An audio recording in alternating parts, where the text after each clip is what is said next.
السلام عليكم ورحمة الله وبركاته. حبايب قلبي متابعيني في أي مكان، برحب بكم وجودكم على راسي من فوق. برحب بالمشتركين الجداد، أهلا وسهلا بكم، شرفتوني ونورتوني وجودكم على راسي من فوق. حبايب قلبي بقى متابعيني في أي مكان، لو أول مرة تشوفوا القناة بتاعتي يا ريت تشتركوا في القناة من خلال كلمة اشتراك، وبإذن الله هتستفادوا جدا من القناة ومن محتوى القناة، وتحطوا اللايك طبعا فضلا وليس أمرا، وتدعوا لي دعوة حلوة من قلوبكم ولكم بالمثل بإذن الله. فيديو النهارده أخت متابعة معانا محترمة كده بعتت لي بتقول لي بنت في أولى إعدادي إزاي أربيها تربية سليمة وهي وسط أولاد، يعني هي بنت على أولاد. طيب الفيديو ده طبعا أنا عملته هختصر فيه جدا جدا، فلو حبيتوا سلسلة من الفيديوهات دي إزاي نربي أولادنا تربية صحيحة، مش بقى هقول لكم تربية إيجابية ولا حاجة من دي، أنا هقول لكم تربية صحيحة إزاي نربي أولادنا تربية صحيحة، فاكتبوا لي في التعليقات وبإذن الله بقى نرجع كده كل اللي أخدناه وكل دراستنا كده، وأقول لكم في حاجات كتيرة جدا، وهنقتضي طبعا وإحنا بنشرح مواقف من السلف الصالح من الرسول صلى الله عليه وسلم والصحابة، فهيبقى الفيديوهات ممتعة جدا جدا. وما أحسن وما أروع السؤال ده، يعني لما واحدة تسأل ازاي اقدر اربي بنتي، ازاي اقدر اربي اولادي تربية صحيحة، يبقى هي بتسعى وبتعمل اللي عليها، وده سبحان الله ربنا سبحانه وتعالى بيكافئ عليه، حتى لو ما قدرتش تعمل بس هي يعني بتطلب وبتسعى اللي هي تعمل اي حاجة لاولادها. وده طبعا ربنا سبحانه وتعالى يعني جايب لنا دولة رعية واحنا مسؤولين عنهم، ولما بنسأل عنهم مش بنسأل عن اكلهم وشربهم ولبسهم. للأسف نيجي نسأل اي حد انت بتربي ابنك ازاي او بنتك ازاي، يقول ما تتكلمنيش بقى عن التربية، انا موفر له كل سبل الراحة، انا موديه احلى مدارس، ملبسه احلى لبس، ملبسه اللي هو البراندات، مأكله احلى اكل، مشربه احلى شرب، معيشه في احلى مكان. وللاسف هي دي مش التربية، ده حاجة من الرعاية، بس رعايتك ليه انك بتعملوا الحاجات دي. لكن يعني ما تزعلوش مني في الكلام او في اللفظ، الحيوانات في الشارع بتكبر وبتعيش وكل حاجة وهي قاعدة في الشارع، وبتاكل وبتشرب وكل حاجة وهي قاعدة في الشارع. فمش معنى ان احنا نأكل اولادنا ونشربهم ونصرف عليهم ونديهم اللي هم عايزينه اللي دي هي التربية. طيب حبيبة قلبي اللي بتقول لي بقى بنت في اولى اعدادي، هل السن ده متأخر اللي احنا نبدأ نربي او نغرس قيم او حاجة؟ لا، السن ده مش متأخر. ايوه هو متأخر لان احنا ممكن كنا بدأنا من بدري خالص، يعني من سن زي ما انا قلت من اول ما الطفل يقول واء احنا ممكن الطفل بياخد اي حاجة بيقلدها وبيشوفها قدامه فبيركنها في عقله وبيخرجها ساعة لما يكون محتاجها. لكن احنا هي جت وقالت بنت في اولى اعدادي، طيب هنبدأ من السن ده اللي هو اولى اعدادي. اولى اعدادي دي هيبقى يعتبر مراهقة مبكرة، يعني خلاص البنوتة دي بدأت تبقى اقرب لسن البلوغ. طيب هنعمل ايه عشان تقدر تربي بنتك؟ طيب عشان تربي بنتك وتحميها من الفتن اللي حواليها، وتحميها من الغزو التكنولوجي، وتحميها من حاجات كتيرة جدا جدا، لازم نعودها اللي هي تكون قريبة من ربنا سبحانه وتعالى. هتقولي يا مس انا مش عايزة الكلام اللي هو الدين وكلام الشيوخة والكلام ده، انا مش هكلمك كلام شيوخة ولا حاجة، لان انا ابعد ما يكون عن الكلام ده، او اللي انا اقدر افتكي فيه او اديكي فيه الكلام المظبوط، فالاحسن تسمعيه من شيوخة او حد يقدر يفيدك في الكلام ده. لكن انا هديكي الكلام كأم يعني في المجال ده او في مجال التربوي ده، وبشوف الاولاد عندي بيجوا يقولوا ايه، وبشوف الامهات بتتصرف ازاي، فاقول لك ازاي تقدري تحمي بنتك زي ما انا قلت من العصر اللي احنا بنعيش فيه ده، ومن الزمن اللي احنا عايشين فيه، ومن المرحلة اللي هي داخلة عليه. طيب ان احنا نعودها اللي هي تكون قريبة من ربنا سبحانه وتعالى. يعني ايه قريبة من ربنا سبحانه وتعالى؟ يعني ايه اللي هتقدر تخلي ربنا سبحانه وتعالى هو الرقيب في الاول وفي الاخر عليها. يعني ايه الرقيب في الاول وفي الاخر؟ يعني لما بتعمل حاجة غلط تفكر كده اللحظة ده ربنا سبحانه وتعالى هو اللي شايفني، هو اللي مطلع عليا، ده أنا على كتافي هنا رقيب عتيد بيكتب كل حاجة أنا بعملها. لا ده أنا عايزاه يكتب لي الحاجة الحلوة، ما يكتبليش الحاجة الوحشة خالص. أخليها تعرف يعني إيه جنة وتبقى يعني حابة اللي هي تدخل الجنة ليه، وعرفها يعني ايه نار، وحابة اللي هي تبعد عن النار ليه. والحاجات دي كلها طبعا من قصص، من قرآن كريم، من دروس، دروس دينية نسمعها مع بعض. نقعد كده قبل ما ننام كده، تيجي نسمع درس دين، تيجي نسمع درس ديني كده مع بعض. تيجي ده الأستاذة ده بتقول كلام حلو جدا، الشيخ ده قال حاجة حلوة أوي كنت حابة أسمعها لك، طب تعالي نسمع قصة كذا مع بعض، طب تعالي نشوف أم المؤمنين كذا عملت إيه في الموقف ده، طب مش عارفة إيه. عرفيها يعني حببيها في الحاجة عن طريق تجارب الآخرين، عن طريق حد عملها قبل كده. مش طبعا هتقول لها إيه لازم الله سبحانه وتعالى رقيب عليك، والتقوى اللي انت تخافي من اللي مش على الجليل والعمل بالتنسيق. الكلام ده كلام مجرد ومش هتفهمه، او حتى لو فهمته مش هتعمل بيه. هي لازم تقرب من ربنا سبحانه وتعالى بحب، يعني نعودهم اللي هم يحبوا ربنا سبحانه وتعالى، يقربوا منه. تلاقينا بنصلي قول يا الله لو جيت شاركتني كده في الصلاة عشان ناخد الثواب مع بعض كده، ونبقى ان شاء الله في الجنة مع بعض صحبة، ولا انت عايز تبعد عني في الجنة؟ لا ده انا عايزة ادخل الجنة معاك. الله لو تيجي تقرأ كده ورد القرآن ده معايا كده، ونشوف احلى صوت مين كده.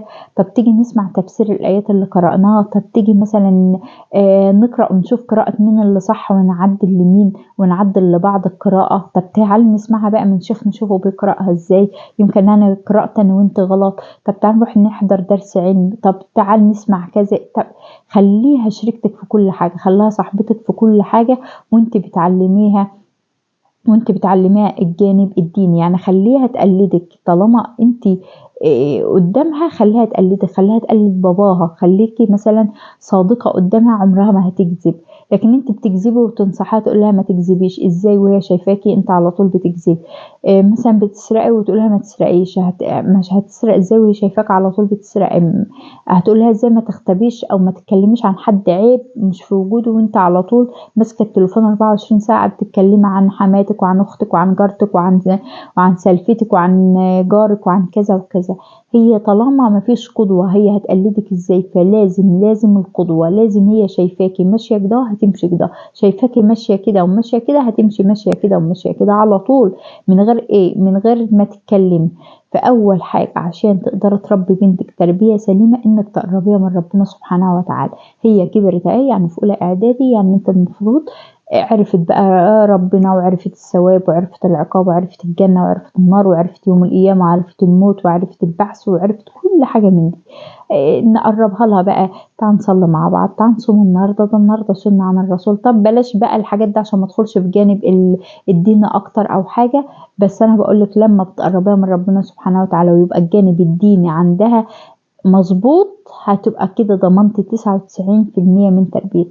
وطول ما انت قاعدة تدعي لأولادك اللي ربنا سبحانه وتعالى يربيهم عنك، يعني تقول يا رب لي أولادي فإني لا أحسن التربية يا رب العالمين، ربهم لي يا رب، يا رب أنا اللي في إيدي بعمله، بس عايزاك يا رب تساعدني في تربيتهم صعبة عليا يا رب، ساعدني يا رب. اطلبوا من ربنا يهديكم يا أولادي، ربنا يبارك لي فيكم يا أولادي، ربنا يحسن كده سلوككم يا رب، ربنا يحسن أخلاقكم.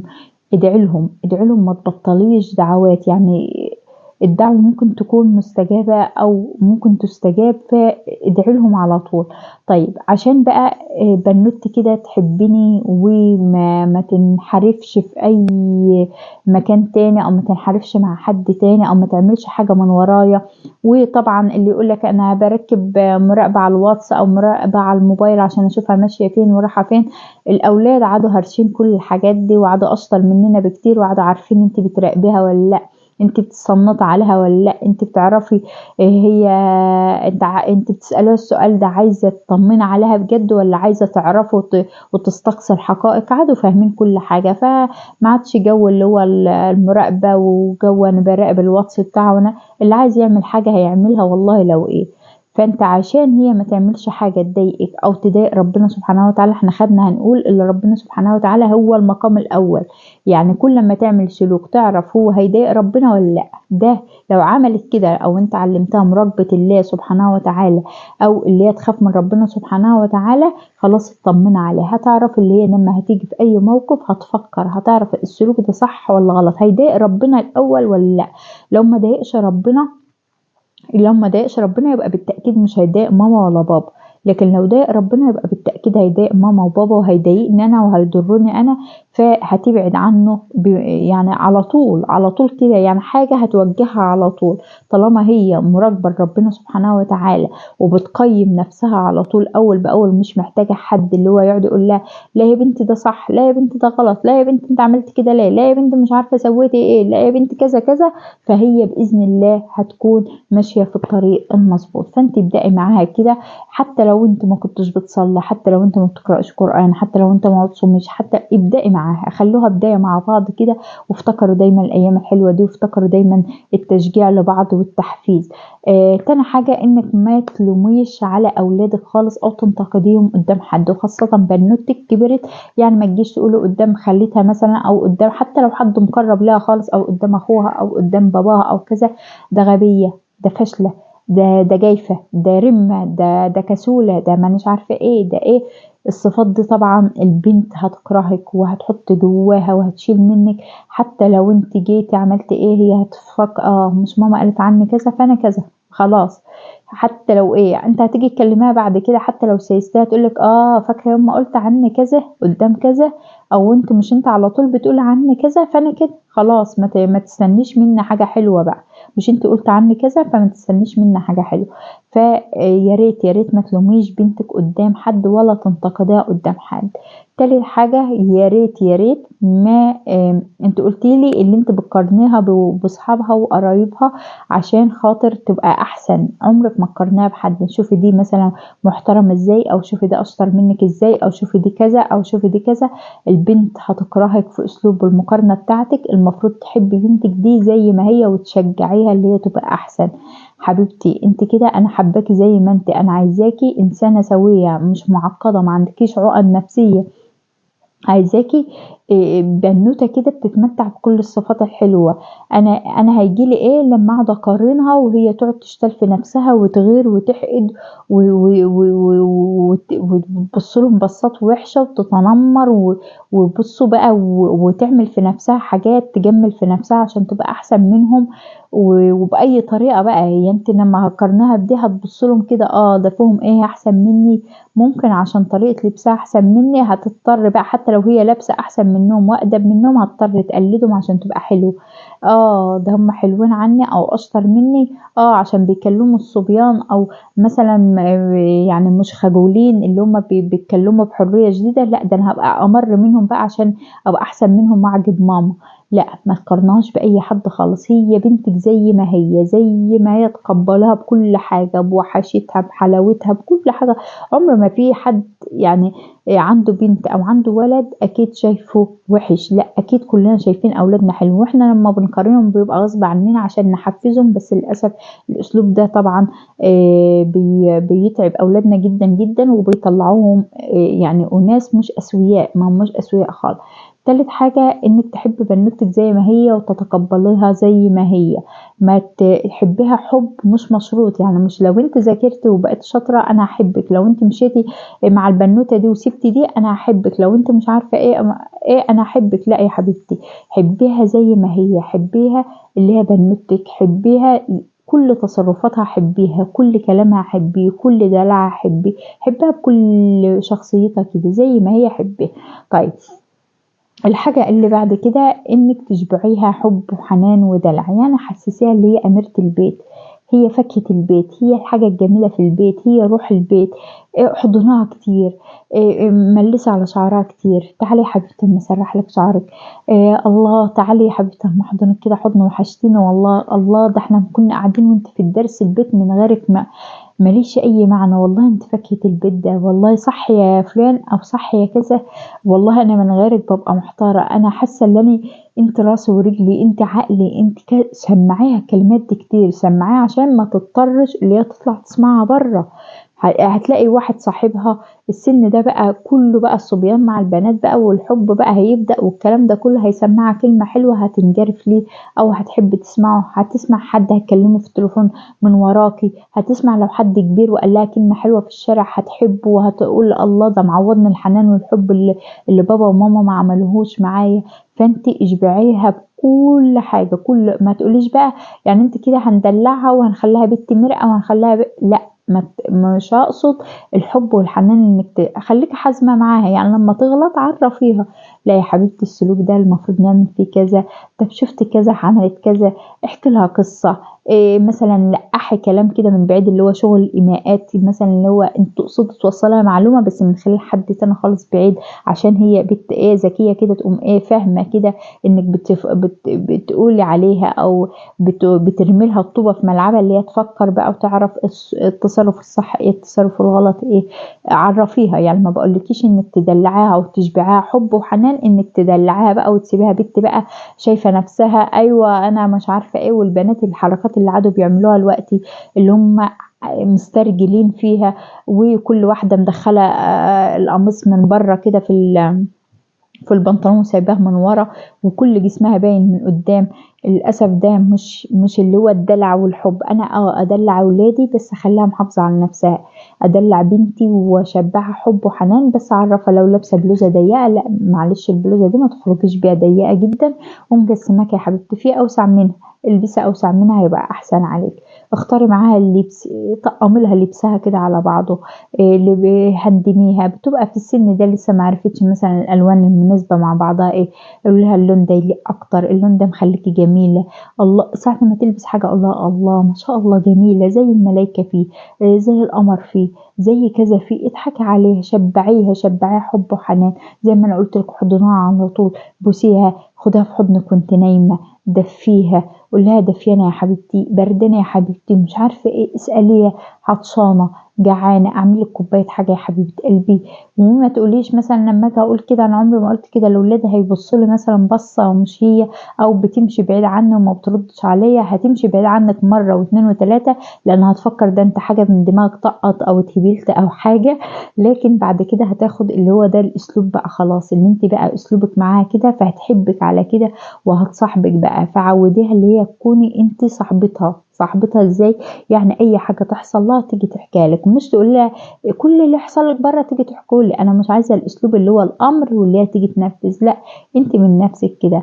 إيه انا شايفاك مبسوطه النهارده يا حبيبتي، يا ترى ايه اللي بسطك كده؟ ممكن تكون مبسوطه اللي واحد صاحبها كلمها او واحد زميل لها كلمها او واحد زميل لها قال كلمه وهي ماشيه فجاه مبسوطه. فانا بقول لك هم بيبداوا بقى يشوفوا جسمهم ويبداوا بقى يبصوا على اي حد غريب يسمعهم كلمه حلوه الكلام ده كله. فانت قولها انا شايفاك مبسوطه النهارده، مبسوطه النهارده ليه؟ هتقولك مثلا جبت درجه حلوه، المدرس قال لي كذا، المدرسه قالت لي كذا، مفيش يا ماما كنا ماشيين مع صاحبتي وضحكنا. طيب ضحكتي ليه يا حبيبتي؟ ما تضحكيني معاكي في موقف يعني. هتقولك موقف حصل في الشارع، لو موقف مثلا المفروض ما تضحكش عليه او كذا، ولا لا يا حبيبتي عيب تضحك عليه. ممكن بيكون البنات ماشيين لو لقوا واحد قدامهم مثلا وقع او واحد او عيل صغير وقع او كلب جرى ورا حد او حاجه يقعدوا يضحكوا ويكهكهوا ومش عارفه ايه، ويبقى ده اسلوب ضحك عندهم او حاجه ضحكتهم للاسف. لا عوديها يعني، استفسري منها بقى كده انا شايفاك زعلان، القمر زعلان ليه، الجميل زعلان ليه.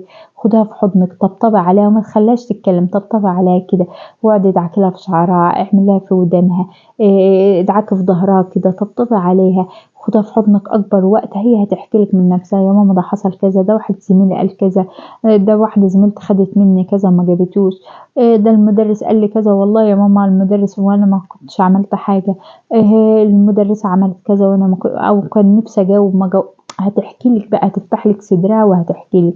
فطول ما انت محسسه ان انت ماسكه لها العصايه او انت مترقبه الاخطاء بتاعتها كل ما هتبعد عنك وهتنفر منك. فانت حببيها فيكي، صاحبيها. إيه انت بتقولي اللي هي في التعليق مش فاكره اللي هي معتمده عليك في كل حاجه في كل مشوار انت واخداها معاها كده. طيب خدها معاكي، لكن في حاجات تانية اقول لها يا حبيبتي انت خلاص كبرتي بقى اقعدي في البيت بقى، خليكي كده أنثى جميلة كده، يعني مستخبية شوية عن عيون الناس، يا دوبك عليكي دروسك، يا دوبك عليكي كذا، خليكي قاعدة في البيت. طبعا انت قلت حاجة حلوة انك ما بتأمنيش عليها اللي هي تروح بيوت اصحابها، لكن اصحابها بيجوا يقعدوا معاها وده حاجة كويسة جدا. عوديها اللي هي ما تخرجش كتير مع حد غريب يعني زي اصحابها كده، لان هم في الاول وفي الاخر غربة عنها. او لو خرجت تكون انت معاها، مش من باب ان انت بتراقبيها، لا من باب انك بتفك عن نفسك او بتهوى عن نفسك، او مثلا بتقضي وقت لطيف مع اصحابها. وهتعرفي بقى تعرفي طريقة صاحبتها دي ازاي في التفكير، صاحبتها ده تاخدها لطريق وحش ولا لا.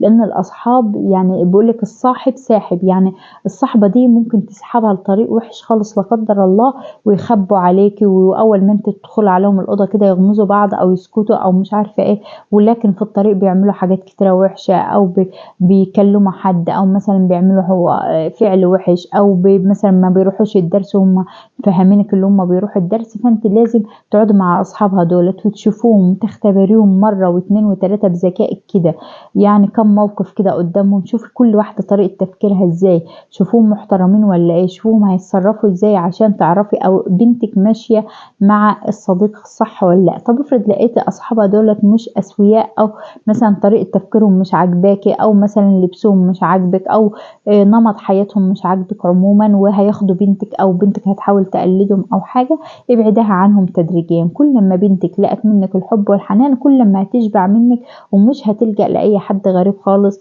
اللي هتقعد معاه او تقضي معاه وقت. فكل لما كده اشغلها معاكي، تعالي يا حبيبتي هنخرج النهارده هنروح لتيتا، تعالي يا حبيبتي هنروح النهارده المكتبه الفلانيه، تعالي يا حبيبتي، بحيث اللي هي ما تقعدش مع اصحابها دولت كتير.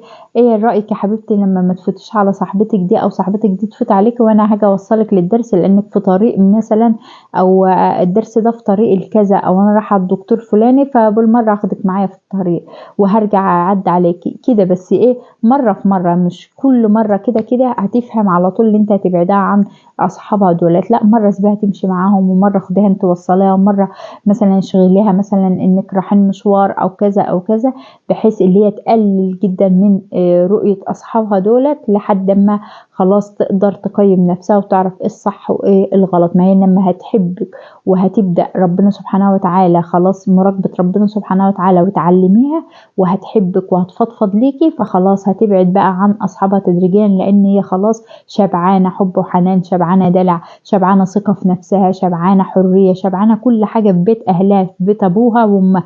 فعمرها ما هتلجأ بره عشان تعمل الحاجه دي او تحسس نفسها بالحاجه دي. فاهماني؟ الحاجة اللي بعد كده انك تعرفيها النظافة الشخصية، تعرفيها انك بنوتة كبرت خلاص، لازم على طول شعرك يكون مهندم وجميل ومسرح، لازم يكون وشك على طول جميل، مش مطرب ولا مدهن ولا مثلا في حبوب ولا الكلام ده كله. اغسلي وشك على طول باستمرار، والوضوء احسن حاجة للكلام ده، هي اللي بتنور الوش وبتشيل الجراثيم اللي عليه والبكتيريا اللي عليه. تخيلي كده كل شوية نغسل وشنا وشنا وشنا، وشنا بينضف من نفسه.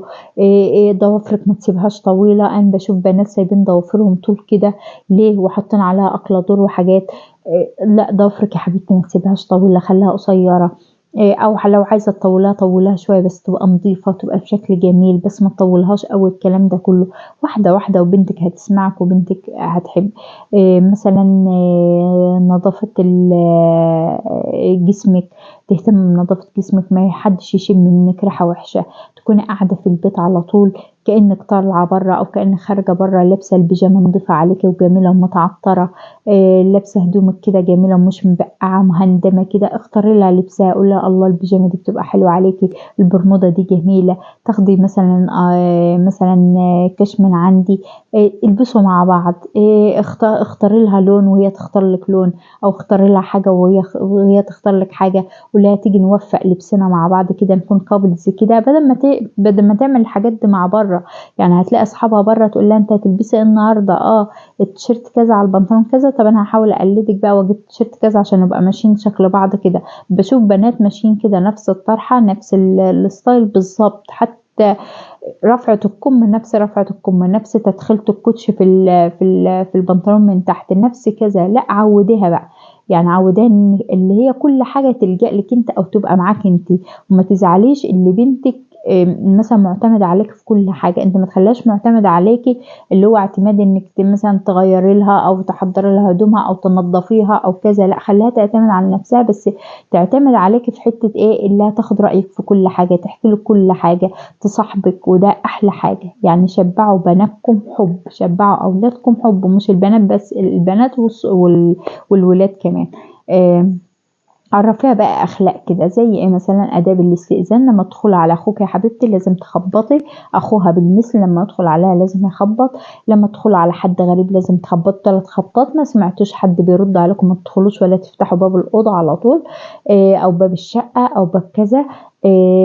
فيه مثلا اداب اللي هو العطس، تقولوا ايه لما حد يعطس، لما مثلا حد يتكلم، لما حد مثلا استغفر الله العظيم يا رب، يعني الاخلاقيات دي، اللي هو الصوت الواطي، ما تتكلميش بصوت عالي وانت ماشيه في الشارع، ما تضحكيش بصوت عالي، ما تلفتش الانظار ليكي، ما تاكليش لبان بصوت عالي، ما تمشيش تمص مصاصه بصوت في الشارع قدام الناس، ما تفرقعيش بلالين من اللبانه وانت بتاكليها، لو حتى هتاكلي اللبانه عشان نفسك او ريحه بقك ما تمشيش بقى تفرقعي البلالين وتشوف مين اللي هيعمل وتخبطوا على بق بعض والله انا بشوف فعلا بنات بيعملوا الحاجات دي، وده طبعا عيب جدا جدا. عرفيها اللي من اخلاق البنوته المسلمه الجميله كده الكيوته، اللي هي تكون محترمه، اللي هي تكون محدش يبص لها بصه وحشه او محدش يقول لها حاجه وحشه، اللي هي خلق الحياء، انك تكوني حقيقيه كده في نفسك، تكوني ماشيه كده غض بصرك كده، لو بتتكلم مع اصحابك تتكلموا بصوت واطي، لما تقابلي مجموعه من الشباب او مجموعه من الرجال تحط وشك في الارض وتمشي على طول، محدش يسمع لك صوت، ما ترديش، ما تضحكيش ضحك عالي، ما تبصيش بصات مش عارفه ايه. الكلام ده كله تعوديه لبنتك، وبالتدريب بقى زي ما انا قلت، ما ينفعش هتقولها 1 2 3 اعملي كذا، زي ما انا قلت الايحاءات، الايماءات، قصص، درس، موعظة، حاجة من ده، سلوك حصل قدامك وتقيميه وتقول لها شفت الست دي ما عجبتنيش، عشان وهي مثلا طالعة العربية نص رجلها بانت، المفروض واحنا طالعين العربية نكون لابسين بنطلون، نكون لابسين حاجة تحت جيبتنا او عبايتنا عشان رجلنا ما تبانش وحد يبص عليها. شايفة مثلا البنوتة دي اللي قاعدة دي، شايفة قاعدة تتكلم في التليفون وتعمل ازاي وتفرقع باللبانة وتتكلم ازاي، لا ما ينفعش كده. شوفي الناس بتبصلها بصة وحشة ازاي، طب قبل الناس ده ربنا سبحانه وتعالى بصت لها ازاي دلوقتي او شايفها ازاي دلوقتي. يعني عوداها كده، مش اللي هو 1 2 3 زي ما انا قلت، لا عوداها هو بالمراقبة، بالايماءات، بالقصص، بالسلوك اللي قدامك، تقييمه، بالمناقشة، اللي بعصف ذهني. تخيل لما البنت دي عملت كده ايه اللي حصل لها، طب تخيل لما الولد ده عمل كده ايه اللي حصل، احكي لها بقى وخليها ايه تقعد عصف ذهني كده على طول. الحاجة اللي بعد كده ما تنتقديش اولادك قدام حد ولا تلوموهم قدام حد، وتحبوهم حب من غير يعني اي، يعني فاهمين، تحبوهم لشخصيتهم لسلوكهم وهكذا. ده تقريبا كده كل اللي اقدر اقوله لك. لو حبيتي الفيديو ده وعجبك اكتبي لي في التعليقات وانا باذن الله، او لو عجبكم جميعا وباذن الله هيعجبكم اكتبوا لي في التعليقات، واحنا نعمل باذن الله عن المراحل العمرية، وكل مرحلة عمرية ازاي نربيها، وايه الجوانب اللي بنربيها فيها، وايه السلوك اللي بنستخدمه في التربية، وايه احسن حاجة، يعني الاساليب كلها، كل حاجة من دي هنكتبها وهنشرحها بالتفصيل بإذن الله. لو عجبكم الفيديو استنوا الفيديو القادم بإذن الله، وإلى اللقاء.